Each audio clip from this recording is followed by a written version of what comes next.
kasama ka, palaging masaya. Anuman ang problema, matutulungan ka ng GFM. GFM, GFM, GFM, GFM, GFM, GFM, GFM.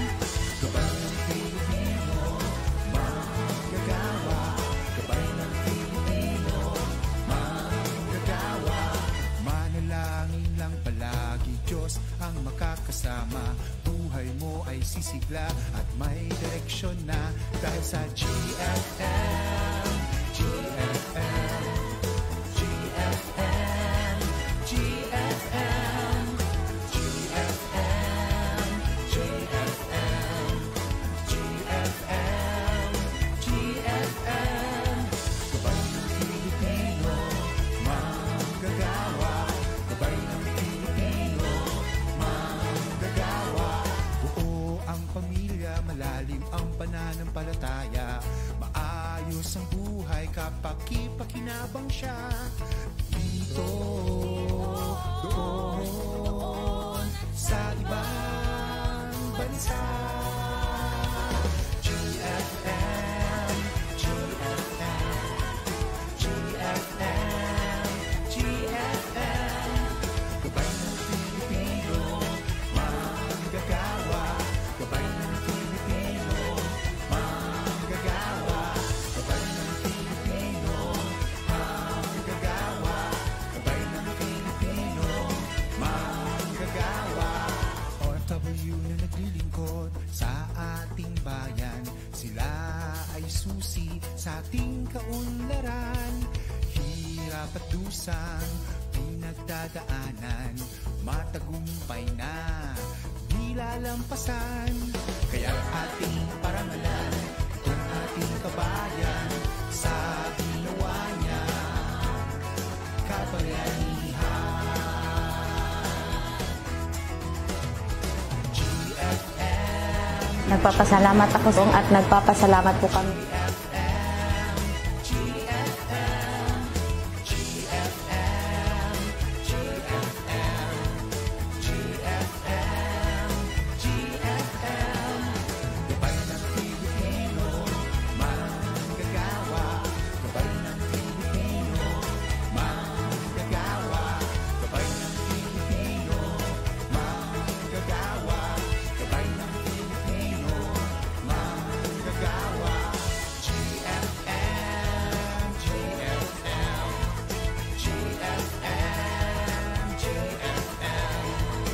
GFM, Gabay ng Filipinong Manggagawa, abroad.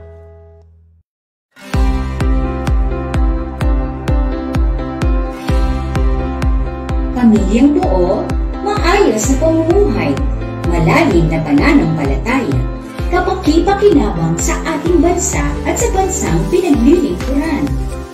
These are the goals that we seek for OFWs and their families, to see them empowered, transform nations. We equip the body of Christ by helping them understand the situations of OFWs brought about by migration and the issues that go with it.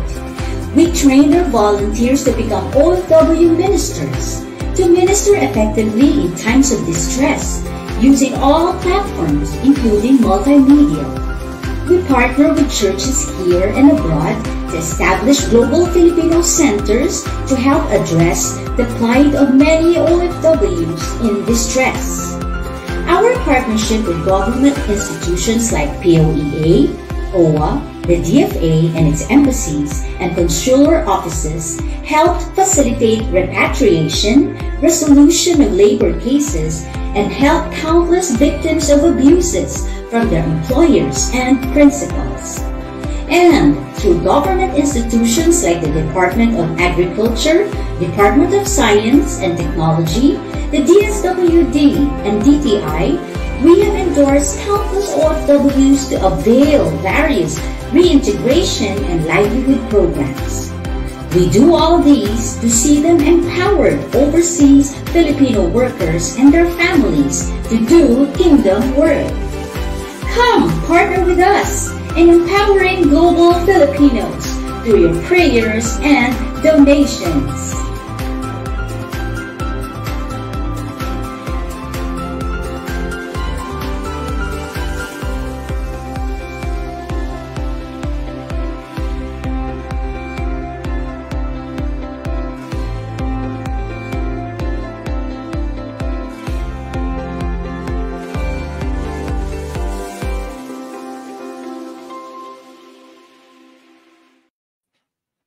At isang magandang araw po sa inyong lahat.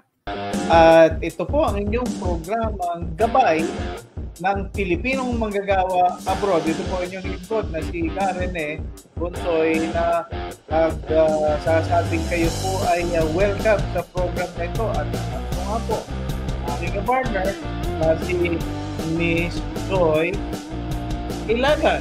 Yes po, magandang hapon po sa atin at ready po ay sa ating mga kababayan na nanonood ako po ng mundo. Narito naman po muli kami. Nagsisimula po sa ating episode ngayon sa Gabay ng Pilipinong Manggagawa Abroad. At syempre, babati muna ako sa iyo, partner, ng Happy New Year. Happy New Year din po. Ayan. Happy New Year po sa inyong lahat. At ngayon nga po ay ikatlong araw na ng ating pong bagong taon, January 3, 2024. Yes, you're correct. At birthday ito ng aking inay. Aba, Ayan. happy birthday po, inay. Josie, 70th birthday. Naku, Isang asawa ng dating OFW at ngayon ay inay ng mga OFW from PWS. naku, palagay ko, mahal mo yung inay mong yan. Ano? Ay, yes, oo. Naku po. Yan ang nanay na, sabi kayo parang si Darna. Kaya happy birthday, inay. Salamat po. Hindi naman dahil sa lumilipad, ano? Kundi dahil kapag siya ay kinakailangan ko, abay, nandun agad. Parang partner. para palang superhero pala, Yes, ano? oo. Lagi nandun agad siya talaga. Sa halip na ako nag-aalaga sa kanya, siya ang nag-aalaga sa akin. Dahil ako kaisa-isang anak na babae. Dar na nga. No? Yan. At alam nyo po, mga kababayani, dito nga po sa programang ito, gusto po nating simulan ng ayos or ng tama. Kasi nagbabagong taon nga tayo. Tapos, ang sinasabi nga ng iba, palagi tinatanong sa akin, ikaw ba, Rene, meron ka bang New Year's resolution? No? Ang tanong dun, nasimulan ba yung New Year's resolution na yan? At ang mas maghalagang katanungan, natapos ba o naganap ba o natupad ba yung New Year's resolution na yan? Baka yung resolution naging dissolution. Na-dissolve. Yun lang, Ayun, na-dissolve. Yan naman yung gusto nga nating linawin. Alam niyo po, hindi naman kami tumatanggi o hindi naman kami nagsasabi ng New Year's resolution ay masama. Kanya lamang, ang gusto lang natin sabihin, kung yung bang ninais mo na gusto mong gawin o baguhin, ay nabago nga ba o nagawa mo nga ba? Otherwise, parang wala rin naging katutulan, ano? Kanya nga po sa ating episode ngayong ngayong hapon po ito, ay gusto po nating magbigay ng gabay sa pagsisimula ng bagong taon. Bilang mga advocates para sa mga OFWs at families, yan po ang gusto po namin pagtuunan ng pansin. Dahil gusto namin na dito po sa Gabay ng Filipino Manggagawa Abroad, makapagbigay nga po kami ng mga tips, mga gabay na magbibigay po ng direksyon para sa ating mga OFWs. Siyempre, kasama ang kanilang pamilya. Yes. At hindi yung pag ikaw ay naggawa ng, sabi nga ay resolution mo, ay puro umpisa. Ayan. So, ngayon po ay nandito kami ni partner na nais magbigay ng mga gabay na kung saan kapag ikaw ay nag-iisip, ay ito'y magiging workable. At ito po'y matutupad. Gawa po ng ating pong pag-uusapan ngayon. At kanya nga ba, nag-aanyaya po kami sa inyo. Abay, kung kayo po ay gusto nyo makisali sa aming pong discussion ngayon, sa ating topic po ngayon, huwag lang po kayong mag-atubili. Kami po ay live Nagla-livestream po tayo dito po sa Global Filipino Movement Office, dito po sa aming office sa Ortigas, sa 10th floor ng State Center Building 2. Tingnan mo na, nakatsing ako. Ayan. Yung po yung commercial. Commercial naman po, excuse me po. Namiss niyo po ba si ano? Maraming nagsasabi na kamukha ko daw yan eh. Excuse me po. Ayan. Pasok. Pasok. So, alam ko po, kayo po ay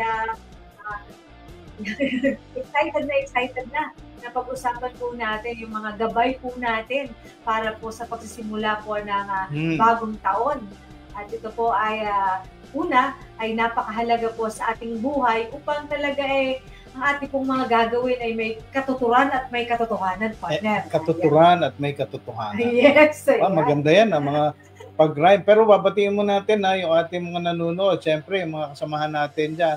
Mga partner natin po sa Middle East, magandang umaga po sa inyo and Happy New Year po sa inyong lahat na naririyan.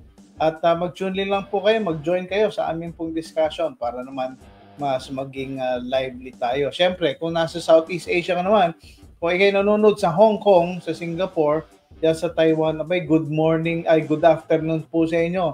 At sama po kayo sa aming discussion para naman madinig naman natin yung mga gusto nyo pong i-share, no? Partner, baka meron kang babatiin. Yes, at binabati din natin ang ating mga church partner. Ano po, dyan po sa province of Batangas. Ano po, dyan din po sa province of Cavite. Ayan, ay siyempre po sa Pangasinan. Mm-hmm. Ayan, at ganyan din po sa Pampanga. Ayan, sa Bulacan. Ayan, meron po tayo. And then, ganun din po sa Tarlac. Ayan, ang ating mga partner. At ano pa ba? Saan pa bang lugar, partner? So Middle East, nabanggit na natin. Yes, sa Singapore. In fact, mabati si Daisy Obrero. Sabi niya, good morning po. Good afternoon po. No, sabi niya. From Singapore. Yan, si Daisy, isang masipag na advocate for OFWs. Kaya nga po, so join na nga po kayo dito sa ating pong programang Gabay ng Filipinong Manggagawa Abroad. At syempre, gusto nga po natin ipakita sa inyo kung gusto nyong malaman ang sa aming website, yung ating pong Facebook page. Punta po kayo dito. Ito po yung makikita nyo. Ito po ang Facebook page ng The Global Filipino Movement Foundation, Inc. Yan, makikita nyo yung picture. At syempre, papasalamat po tayo sa 8,000 followers ng Global Filipino Movement. Palakpakan po. Maraming salamat po sa inyong pagtatangkilik. Yes po. At kung gusto niyo naman po kaming makita, ay pumunta po kayo dito sa itong ating mga platforms, no? Pwede kayo mag-connect sa atin. Merong Facebook page, meron tayong IG or Instagram.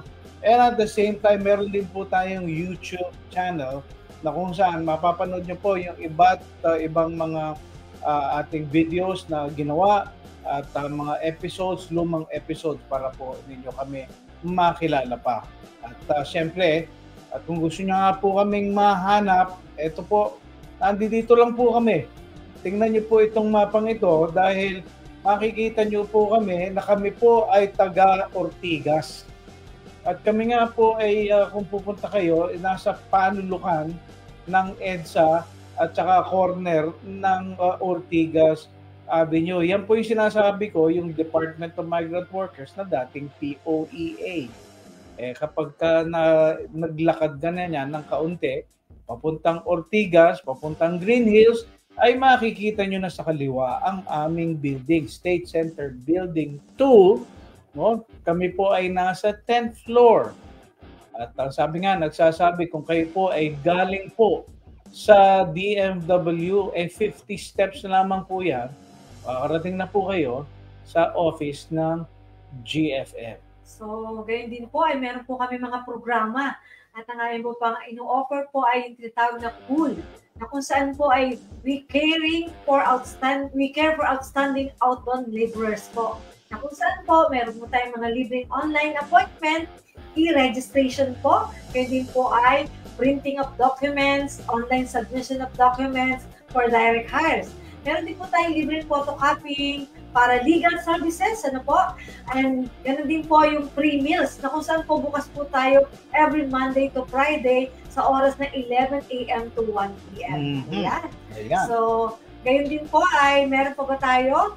At kung gusto niyo po kami i-connect sa, gusto niyo po kami pwede po kayong mag-message sa mga numbers na nasa ating po screen. Ano po, nandyan po tayo. May cellphone number and then landline number po. Kaya huwag po kayong mag-atubili. Nandito lamang po kami at handa pong sagutin ang mga katanungan ninyo at umalalay po kung ano man ang aming pwedeng ipapit po.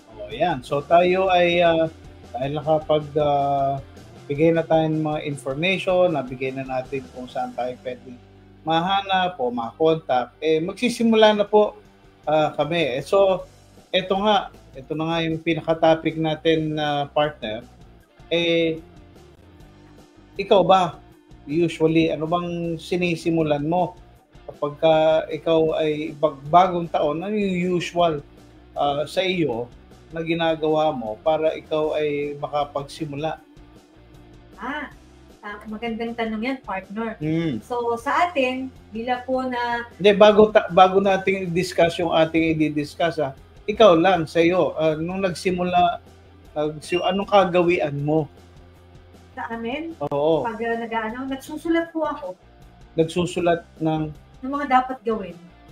Okay. Yan, sinusulat mo katulad ng pag-aalaga ng baboy. Katulad ng ano ba dapat kong unahin? Ano ang dapat unahin? Kasi maraming pwedeng gawin. Yes, oo. Kasi napakahalaga na segregate mo. Ano ba yung priority mo dapat na gagawin mo sa taong ito? Maganda yan. Ako naman, parang parehas tayo.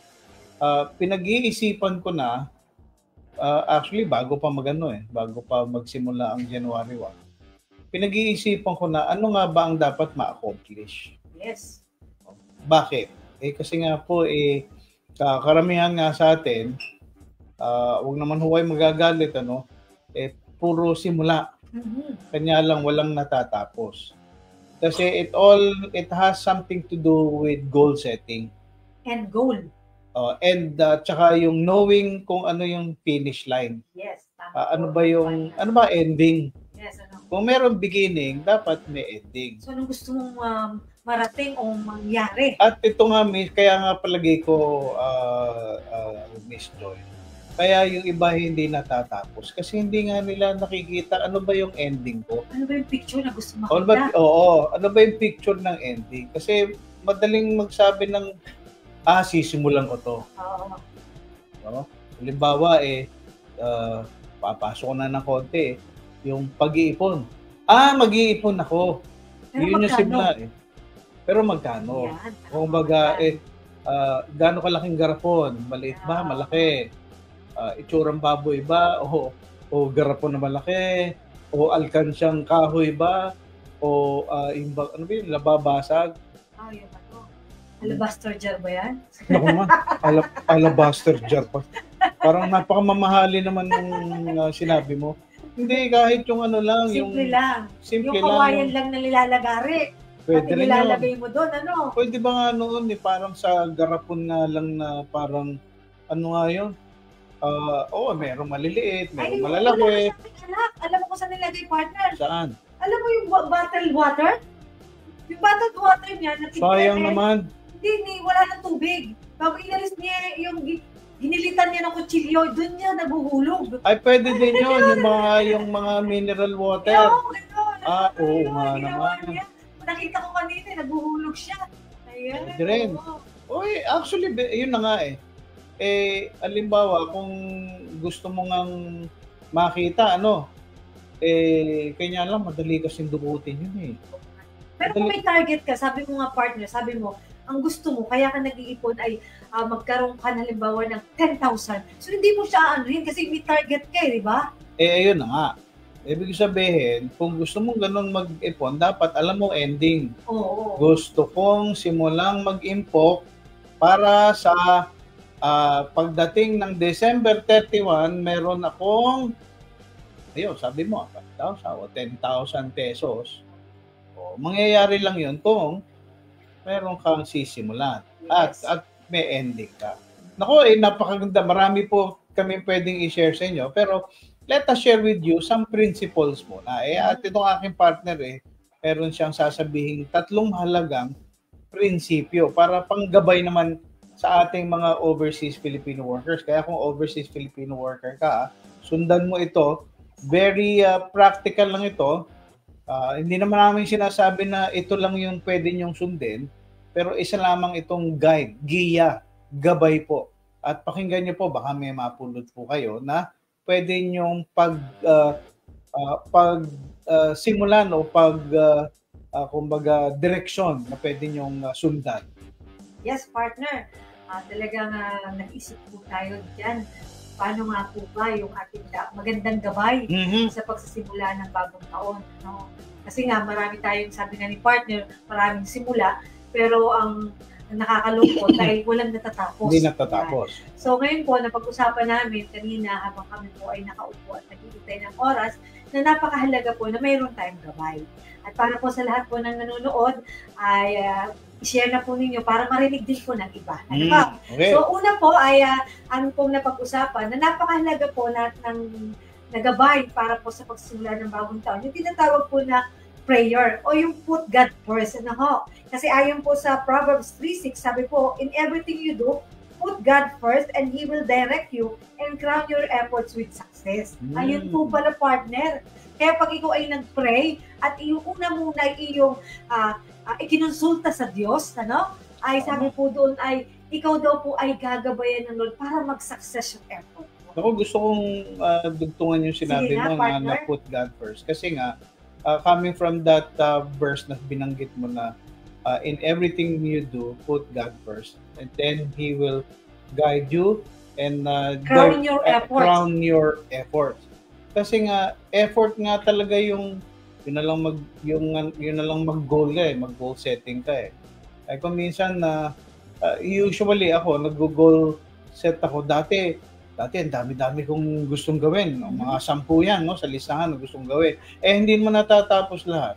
Ngayon, nowadays, nang ako ay medyo tumanda na, naari na ako sa yung bang iilan lang. Kuminsan nga 3 Minsan 2 lang. Actually, ngayon nga, meron lang akong nilistang isang goal lang Alam mo kung ano yun? Punan yung aming emergency fund. No? At sinimulan sinimulan ko na yan last year pa. At nag-iipon nga ako sa alkansyang ganito lang kataas, pero ang laman puro tig 20 pesos. O alam mo nga, sabi ko nga, pagka napuno ito, kasi ang sabi dun sa guide dun sa biniling kong alkansya, pagka napuno mo yun, makakaabot ka ng 50,000. Abay, malaking bagay na yun sa akin.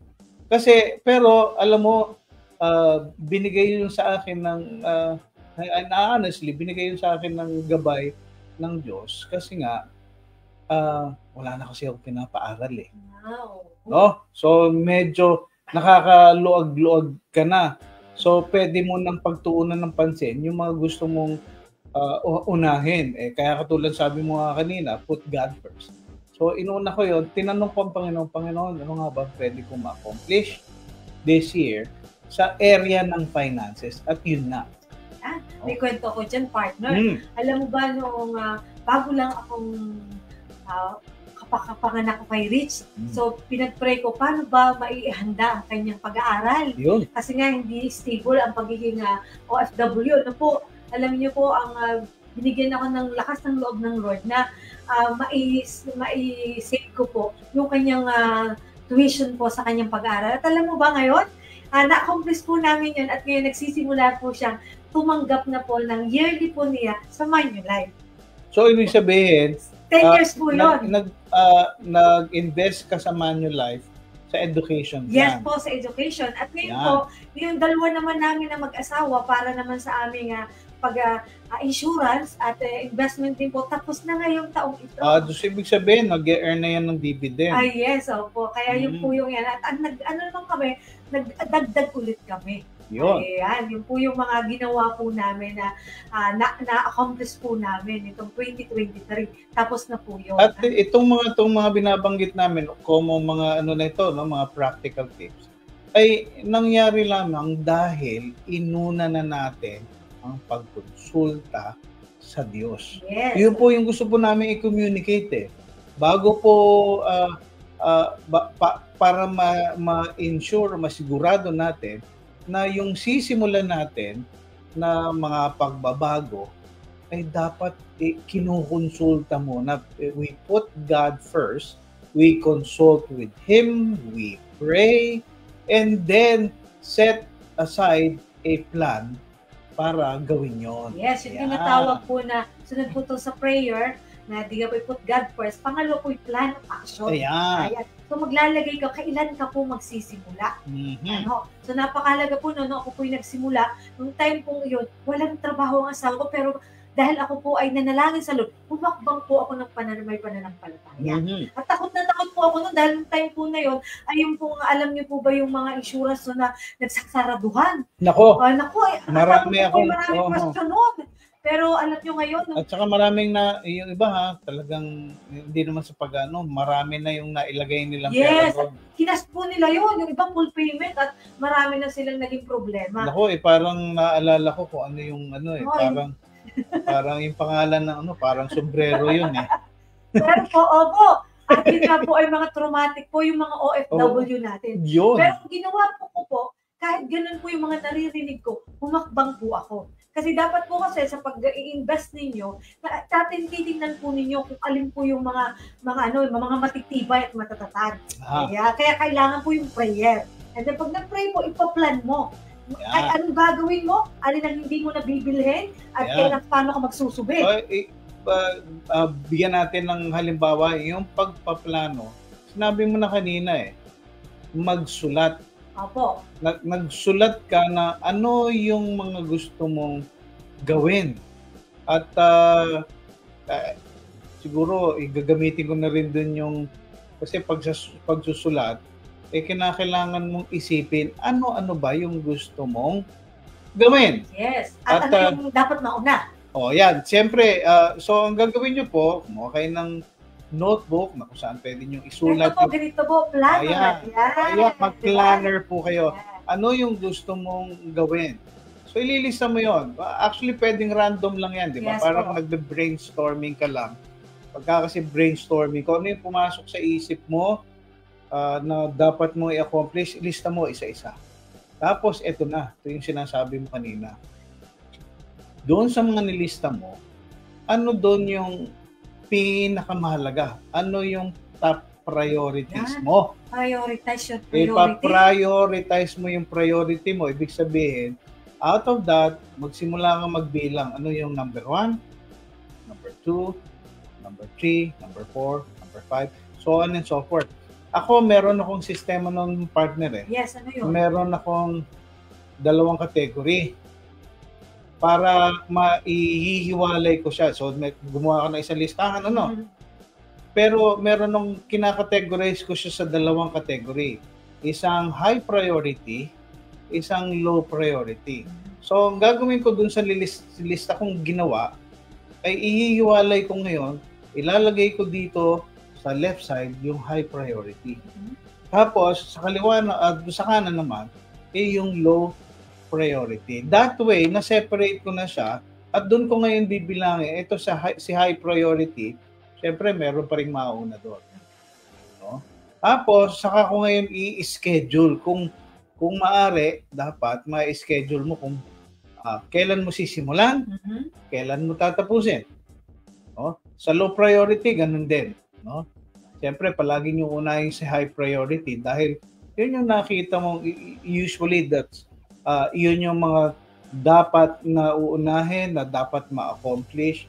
So, palaging meron kang goal na sineset. Yes, sinasabi mo, alam mo, dahil nga sa amin, merong priority na yung pagbabasa ng Bible, kung paano mo ito matatapos.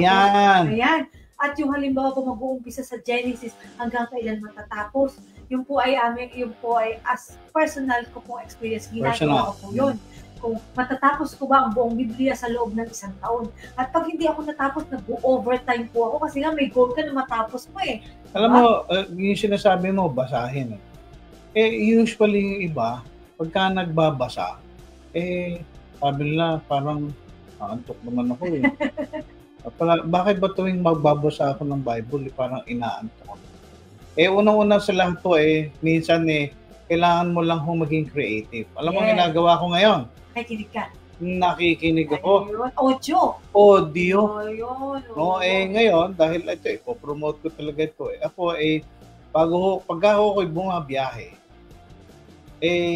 magmula ho sa static nakikinig na ako Pag ng 4:30 bumabiyahe ako, galing sa Bulacan, papunta dito sa Ortigas. Hanggat sa magbayang Magiliw, Lupang Hinira, hanggat sa mag-station ID na ang 702 DCAS. Abay, pagka nag-station ID po yan, nagpakilala na at nagsimula na, alam mo, unang-unang sinisimula nila, pagbabasa ng salita ng Diyos. So ngayon, kaya araw-araw ako nakikinig, nasimulan agad. Sabi mo nga, Genesis. Yes. Kanina, so Genesis chapter 7 to 10. Ikaw sa Genesis, ako nagsimula kasi ako sa Mateo. Kaya ngayon ako ay tapos na ako ng chapter 6. Ayan. Kanina sa bus, habang papunta po ako dito sa Ortigas, sa bus ako nagbasa ng isang chapter. Ayan. So, kung ikaw pala ay magbabasa ng isang chapter a day, kung mababasa mo yun 365 days ibig sabihin meron kang 365 chapters. Pero kaya naman po pala, kapag halimbawa may target kayo, yung 5 chapter, kaya mo pong gawin yun. Hindi, pwedeng 3 chapters, pwedeng 5 chapters. Yes, basta may goal ka dapat. Basta may goal ka. Hindi basta bumasa ka. At pag hindi niyo po nagawa yun, parang meron ka nakalagay sa iyo pong planner, may punishment ka sa sarili mo. Parang disiplina. May disiplina. May disiplina ka na kapag hindi ko ito nagawa, hindi ako mag-challenge. Yung mga ganun ba? Maganda yun, yung ganun. Bago, halimbawa, pag hindi ko ito nagawa, ay hindi ako kakain ng 2 bulos na kanin. Isa na. Yung mga ganun ba? Parang at least napoforce ka na gawin mo yung nagkakainitan tayo sa pero magbe-break muna tayo, dahil ang oras natin 1:34 na ng hapon. Pero wag po kayong alis, magbabalik po kami sa ating mga gabay sa pagsisimula ng bagong taon dito po sa gabay ng Filipinong Manggagawa Abroad. Wag po kayo alis. Babalik po kami.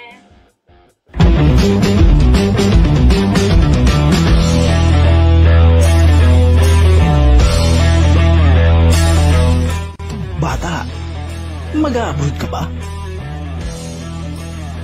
Hep, bago ka magdesisyon, panoorin mo muna ito. At baka magbago pa ang isip mo. Hindi biro. Ang mag-abroad, tinatayang nasa 10 milyong mahigit ang kabuuang bilang ng mga Filipino ang nagtatrabaho abroad. Ikatlo naman tayo sa buong mundo na may pinakamataas na remittance mula sa mga OFWs. Nagtanong-tanong tayo sa ilang mga estudyante kung bakit nais nilang magtrabaho abroad at ito ang ilan sa kanilang mga sagot. Walang mahanap na trabaho dito. Gusto kong kumita ng mas malaki. Hindi kayang bumuhay ng pamilya ang sweldo dito. Gusto kong subukan ang karir sa ibang bansa habang bata pa. Gusto kong pag-aralin ang aking mga kapatid. Gusto kong ipagamot ang nanay o tatay ko. Nangangarap ako na mamuhay sa ibang bansa. Gusto kong makaipon para mabili ko ang lupang sinasaka ni tatay. Sa pag-abroad, merong mga risks at mga challenges. Maraming challenge ang haharapin mo sa pag-abroad. Tulad na lang ng pagkakaiba ng kultura at lingwahe, ibang tradisyon, relihiyon, pagkakaiba sa pananamit. Mayroong lugar na sobrang init, meron din naman sobrang lamig. At huwag ka nang maghahanap ng only rice. Siguradong wala niyan sa lugar na iyong pupuntahan. May video ka ba? Baka wala din. May mga makakatrabaho ka na iba ang ugali at pamamaraan sa pagtatrabaho. Malamang na mas maunlad ang teknolohiyang gamit nila kaysa sa atin. At naku, kapag tumama ang homesick, malayo ka sa mga kapatid mo, sa tatay mo, sa nanay mo, sa mga tropa mo, sa piyesta, sa birthday party, binyagan, galaan at iba pa. At pagka nagkasakit ka, walang mag-aalaga na nanay sa iyo. Magpupunas ng malamig na tubig kapag mataas ang lagnat mo. Magdadala ng pagkain sa kwarto mo. Maghihimas ng masakit mong katawan. Pagka may krisis sa pamilya, asahan mong magiging dependent ang pamilya mo sa perang pinapadala mo. Huwag naman sana na habang nagpapakahirap ka sa pagtatrabaho abroad, iba naman ang tinatrabaho ng asawa mo or girlfriend mo. Naku po, tatang!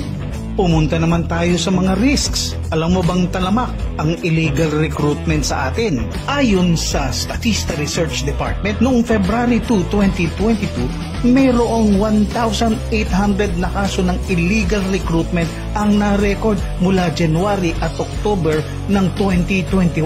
Mas mataas ito kesa sa nakaraang taon at patuloy pang tumataas. Ang apat na common targets ng mga recruiter ay mga family providers, mga nag-aambisyon na lumabas ng bansa, at mga estudyante na bagong graduate na katulad mo. Ilan sa mga modus operandi ng mga illegal recruiter na ito ay ang internet scam o blind ads, direct hiring, tourist worker scheme, backdoor point scheme, student worker scheme, at visa assistant or consultancy scheme.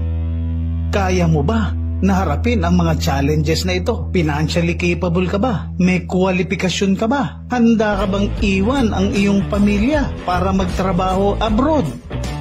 Kaya kung nagbabalak kang mag-abroad, abay isipin mo muna, alam mo ba ang mga risks at mga challenges ng pag-abroad?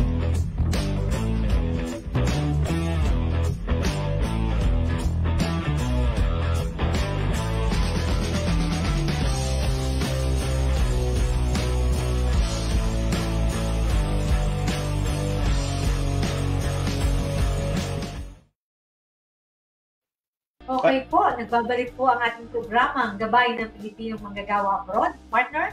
At syempre patuloy kaming nananalangin doon sa ating mga kababayang OFW doon po sa Japan, Yes. sa western side. Kasi nga po, 2 days ago, no, January 1 mismo, ay nagkaroon ng malaking pagyanig doon. 7.5 on the Richter scale. May napakalakas po yan at maraming na-damage doon. Yes po. At sa ngayon, ay sabi nga, may mga naapektuhan na. At alam niyo po, yung nung una, wala namang binanggit na OFWs na namatay. Pero may mga naapektuhan na. No? Dahil ang 7.5 ay napakalakas niya. Kaya po, ang aming pong panalangin at ang pakikiramay doon po sa mga nasawi doon po sa malakas na earthquake niyan. At palangin namin ay mahanap kung ano man yung mga survivors ng earthquake na yan. So our prayers go out to those who are there.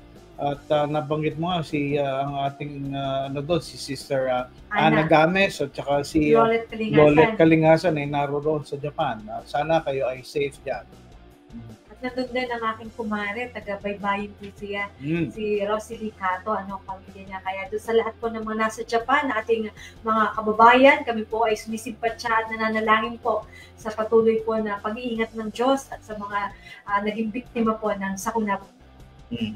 Well, papatuloy po ang ating programa doon sa Gabay sa pagsisimula sa bagong taon. May binabanggit nga kanina na yung pagsusubi, pagtatabi, sabi ko nga kanina, dahil nakaluwag-luwag na nga tayo, nakakapag-ipon ka na rin para nga mapunan yung aming emergency fund. Napakahalaga po na merong ganyan. Ngayon, dahil ito pong gabay na ito, hindi lamang para sa mga matatanda, kasama na rin po yung sa mga bata. Yes. Ito ngayon yung usual na sinasabi. Paano naman po kami makakapag-ipon? Wala naman po kaming sweldo. Naasa lang naman po kami sa bigay ng aming mga magulang. Ito napansin ko eh. Nung tayo, mga kabataan natin, parang Wala kino-compare kang ko ngayon, wala naman tayong pira noon. Kung nga nagtitinda ng bayabas na, Bakit nga, ba't ngayon parang mas marami, may gadget, meron pang computer, meron pang internet, may pang load, mas mapera. Yes. Ang mga kabataan ngayon. Ang aking anak, alam mo po, partner, binibigyan ko siya ng baon. Ang ginagawa niya, doon sa baon niya, ang dinadala niya pamasahe. At nagbabaon siya ng pagkain para makaipon. Para makaipon.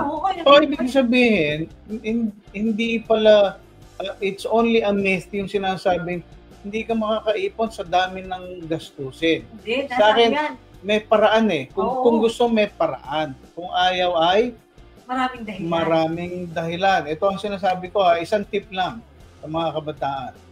Yun na lang sa paglo-load. Alam natin yan. Ayan, yung merong load para sa cellphone. Sa ML. Pero may pang-load din para pang ML. No, pang internet. Bawasan nyo kaya yun. No? Kung hindi kayo makaipon. No? Yung pang ano nyo, pang internet. No? Kung minsan pupunta din lang sa paglalaro ba? Kaya bawasan niyo po 'yun. Tingnan niyo po, makakaipon kayo. Hindi lang sa laro, partner. Alam mo mga kabataan ngayon, yung pagkain. Yung pagkain at saka sa yung Lazada. Ayan, yung online, online shopping, online shopping. Parang tinatamaan tayo lahat dun. Ayan. Kasi nung Pasko bagong taon ang daming tao po, Lazada po, tao po, Lalamove po. So, ang suggestion dyan at tip partner, kung yung mga bagay ay hindi mo naman kailangan, huwag nang bilhin. Huwag nang bilhin kasi tatambak lang siya. At napakahalaga kung sinasabi natin, ang reklamo ng mga halimbawa bagong mga graduate at bagong may trabaho, ikukunti naman po ang sweldo namin. Pero, yun yung pinag-usapan natin partner, priority, prioritize yung priority. Kung gusto mo talaga mag-ipon, makakaipon. Yes, pwede. Kasi nakita ko, yung mga kabataan niya, sabi mo, grabe tambak, hindi naman kailangan meron pang bagong headset, bumili na naman dahil may bagong promo, di ba? At bago yung may discount pa. Parang may tinatamaan na naman. Pag ganyan, ikaw may cellphone ng isa, huwag mo bumili ng isang cellphone. May gadget na. Napakahalaga po niya. Tapos,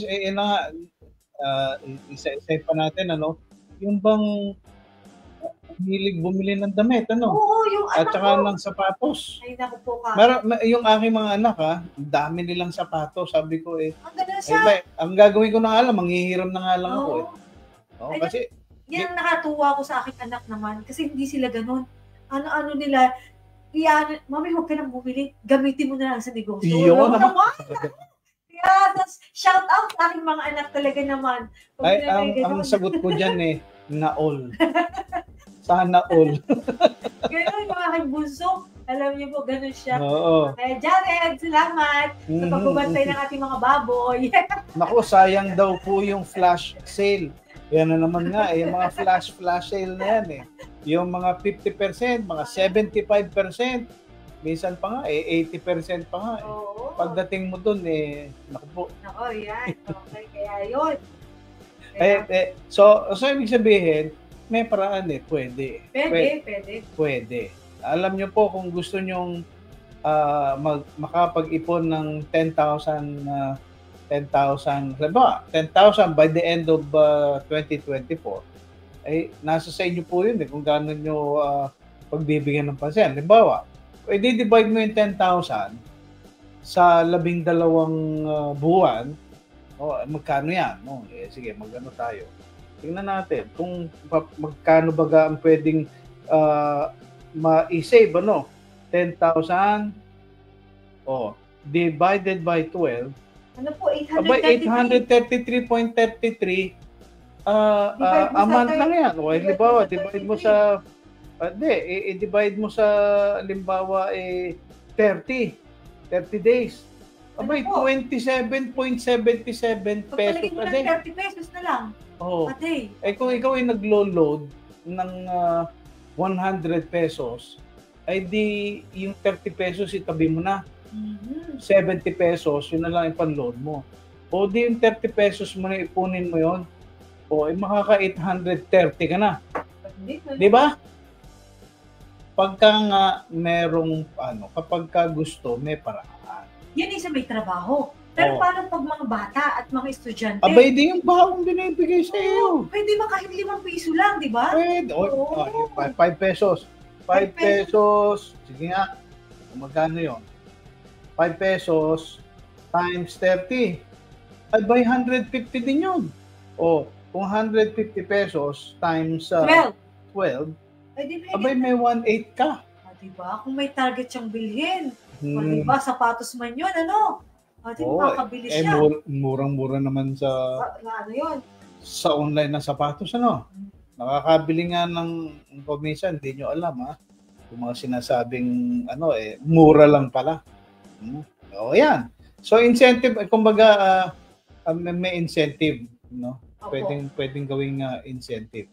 Ako noon, para ma-encourage yung aking mga anak na sinasabi namin, kapag ka nakapag-ipon ka, halimbawa, 300, nabuo niya ng isang buwan. Dadagdagan mo? Pang-incentive. Pagka nabuo mo yan, 300 yan. Tinatapatan? Tatapatan ko yan. Wow, galing naman yung daddy. Pagka natapatan, 300, 600 yun. Oo. Laki na di ba? Oo. Di ba? Pwede nyo gawin nyo kung kayo may mga anak na gano'n at kung kaya nyo rin lang.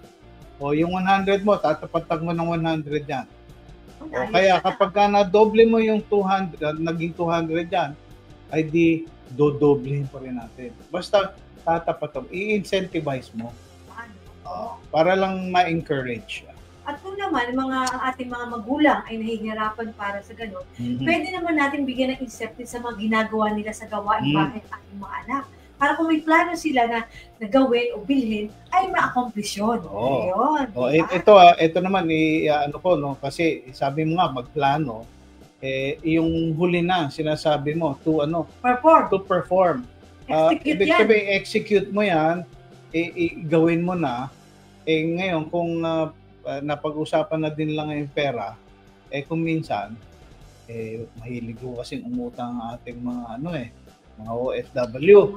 No, kung ako sa inyo, sisimulan ko ng magbayad ng utang. Tama ka, utay-utay. Utay-utay, i-release nyo na yung sarili nyo sa pagkakaroon ng maraming utang. At the only way to do that is to set aside a goal na lahat ng mga utang, kahit gaano pa kalakihan o kaliit, ay i-set aside ninyo yung goal na bayaran po ninyo at an appropriate time, kung yan man ngayong taon o hanggang sa susunod na taon, basta po yung utang ay dapat bayaran. Hindi ho yan tinataguan, ha? Yes, tama ka dyan, partner. Alam nyo, mga kababayani, ako bilang asawa ng OFW, yan yung aming target mag-asawa. Pag nagpadala siya ng allotment, nakahiwalay na ang pambayad. Hindi kinikibo yun, partner. At yun ay dapat, nakalaan talaga yun. Yes, by hook o by crook, ibigay natin. Kasi nangangailangan din yung ating mga hinirman. Kasi yun ay pinaghirapan nila din. At saka, alam naman natin nung nangutang ka, nangako ka. Yes, kaya dapat natin tayo maging tapat sa ating mga hinirman. Huwag ho kayong mga away kapag kayo sinisingil. At huwag niyo sasabihin na kapag ako ay siningil, pag hindi na mainit ang ulo ko, saka ako magbabayad. My partner, huwag mong gayon.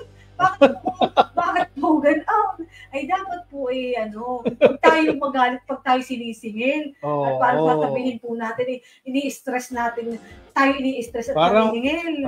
Parang baliktad pa nga, ang mabait yung nagpautang, yung nangutang siyang aangilan ka pa. Dapat ka naningil? Ini-stress ako.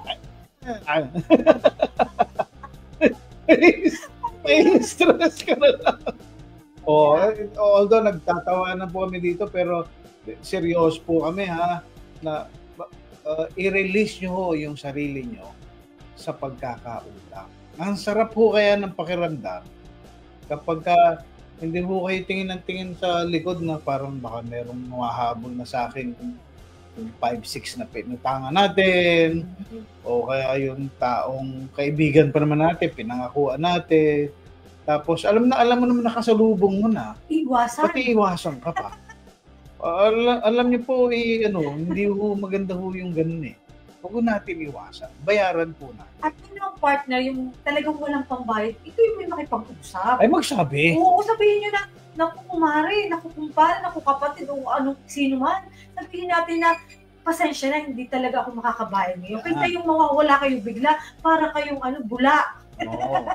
So, ayan kasama ho yan At gusto po natin ituro ito dahil ang pagbabago po, ang pagsimula sa bagong taon, nagsisimula din lang po yan sa maliliit na aksyon na kumbaga, eventually, magiging stepping stone ito sa katagumpayan na ma-accomplish mo yung sinabi mong priorities, ma-accomplish mo yung mga goals mo.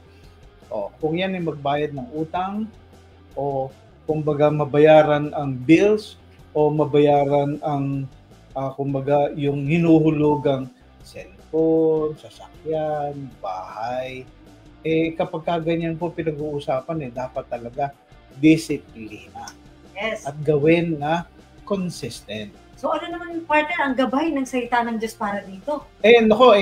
Kaakibat naman doon sa ating pinag-uusapan dahil puro pagbabago at pag-change ng mindset, ng attitude. Itong sinasabi sa salita ng Diyos, magmula po sa 2 Corinthians chapter 5, verse 17. Ito po ang sinasabi, therefore, if anyone is in Christ, he is a new creation. All things have passed away. Behold, all things have become new. At ito naman po sa Tagalog, kaya't kung nakipag-isa na kay Kristo ang isang tao, isa na siyang bagong nilalang. Iwala na ang dati niyang pagkatao, sa halip ito'y napalta na ng bago. At we are talking about change. Alam niyo po, yung mga binanggit naming mga payo, mga gabay, it really involves change. Ang sabi nga po sa isang kataga, change is constant. No? Ang pagbabago po ay palagian yan, regular yan. If there is anything that is constant or consistent, yung pagbabago po. Kanya nga nakita nyo, palagi may bagong ganito, bagong kultura, bagong bagong kumbaga approach, bagong technique, palagi mong nagbabago yan.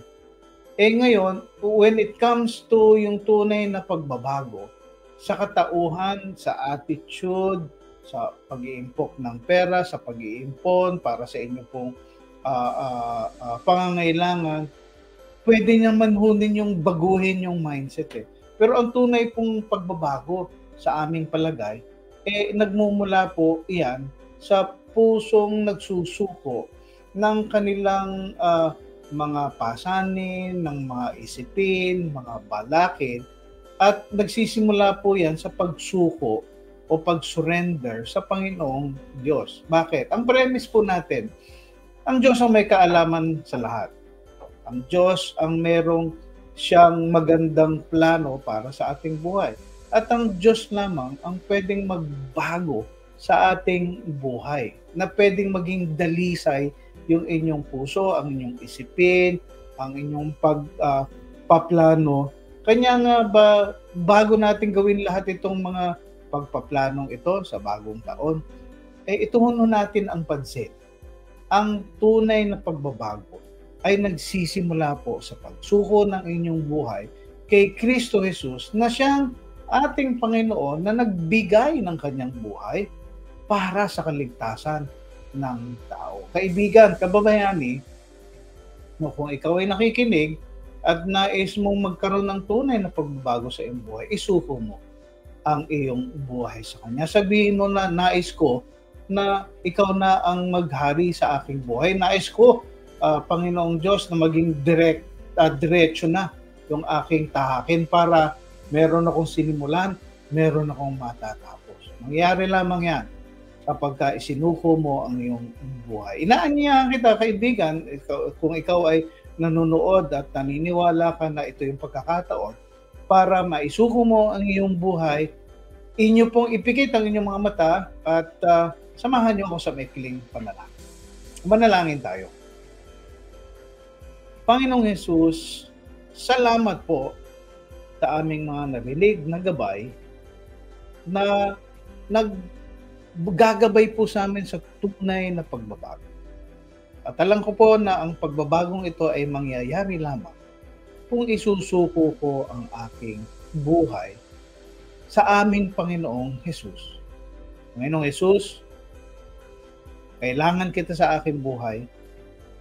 Salamat dahil ikaw ay dumating dito sa mundong ito upang maging sakripisyo, i-sacrifice ang iyong buhay para sa kaligtasan ng tao.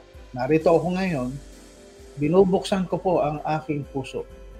Nananampalataya ako na kayo lamang ang tunay na daan, kayo lamang ang ilaw, kayo lamang po ang amin pong dapat tanggapin bilang Panginoon na tagapagligtas. Kaya po binubuksan ko ang aking puso at tinatanggap kita bilang Panginoon at tagapagligtas. Magmula sa araw na ito, kayo na po ang maghari sa aking puso.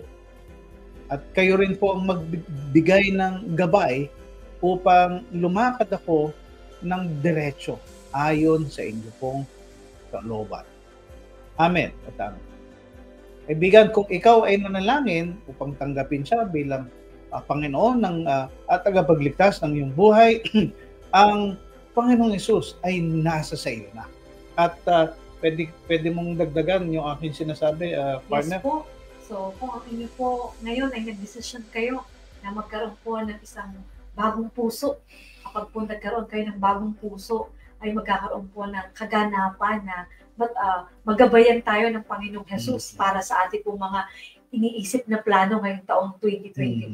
At sabi nga po dun sa ating kanina na pag inuna natin ang Diyos, ay tayo kanya nga ida-direct sa tamang landatin at ika-crown, i-reward naman niya tayo sa effort sa effort, tama. Na magkaroon ito ng success. Kaya po may posibilidad po at may ang katotohanan po o magiging tunay ang ating mga gagawin kapag unay pinagkatiwala natin ang ating buhay sa Diyos. Kaya po, limitado man tayo sa ating mga sarili, pero nandiyan ang Diyos para gabayan po tayo. At syempre, kung nais mong malaman pa kung gusto mong ma-discover ang iyong bagong relasyon sa Panginoon, kumonta ka po sa amin. Ito po yung aming email address, gfmabrod@gmail.com, para sabihin nyo, gusto kong matuto pa Gusto kong malaman kung paano ako lalago sa aking pananampalataya. Sulatan nyo lang po kami at syempre, may mga phone numbers din po kami. Pwede kayong mag-text. Kuya Rene, Ate Joy, pwede bong maipag-pray po kami o pwede ko ba kayong makausap? Kontakin nyo po kami dito sa aming mga numero nito, pati yung sa landline po. Ano po? At syempre, dahil wala na kaming oras, nagpapasalamat kami sa inyo sa pagtangkilik o pagsubaybay sa aming pong programa. Huwag niyo pong kakalimutan, andito lang po ang itong programang ito ng Global Filipino Movement na nagbibigay gabay sa inyo, partner. Baka may sasabihin ka ba? Yes po, at tatandaan po nyo yung ating pinag-usapan ngayon. Sa ating para maging matagumpay yung 2024, we must pray. Ano po? Pray. We must plan and we must perform yung ating tinulungan. Tatlong P. Kaya tatlong P. Pray, plan, and perform. Para po, lalo itong maging, may katotohanan sa ating buhay. At may magiging kabuluhan. Yan, maging makabuluhan po ang taong 2024. Kaya mga kababayani, ngayong hapon pong ito, kami po ay nananalangin na ang ating pong mga napag-usapan ay nakatulong sa inyo at nawa po ay ang taong 2024 ay maging tunay na tagumpay ng ating buhay. Maraming salamat and God bless you po. At syempre, kababayani, tandaan mong lagi, mahal ka ng Diyos. God bless po sa inyo lahat. At ito po Gabay ng Pilipino Manggagawa Abroad. God bless!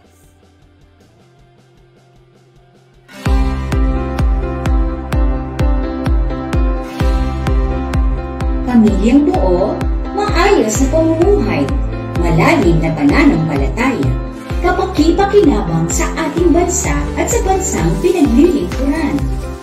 These are the goals that we seek for OFWs and their families, to see them empowered to transform nations. We equip the body of Christ by helping them understand the situations of OFWs brought about by migration and the issues that go with it. We train our volunteers to become OFW ministers, to minister effectively in times of distress, using all platforms, including multimedia. We partner with churches here and abroad to establish global Filipino centers to help address the plight of many OFWs in distress. Our partnership with government institutions like POEA, OWA, the DFA and its embassies and consular offices helped facilitate repatriation, resolution of labor cases, and help countless victims of abuses from their employers and principals. And through government institutions like the Department of Agriculture, Department of Science and Technology, the DSWD, and DTI, we have endorsed countless OFWs to avail various reintegration and livelihood programs. We do all these to see them empowered overseas Filipino workers and their families to do kingdom work. Come partner with us in empowering global Filipinos through your prayers and donations.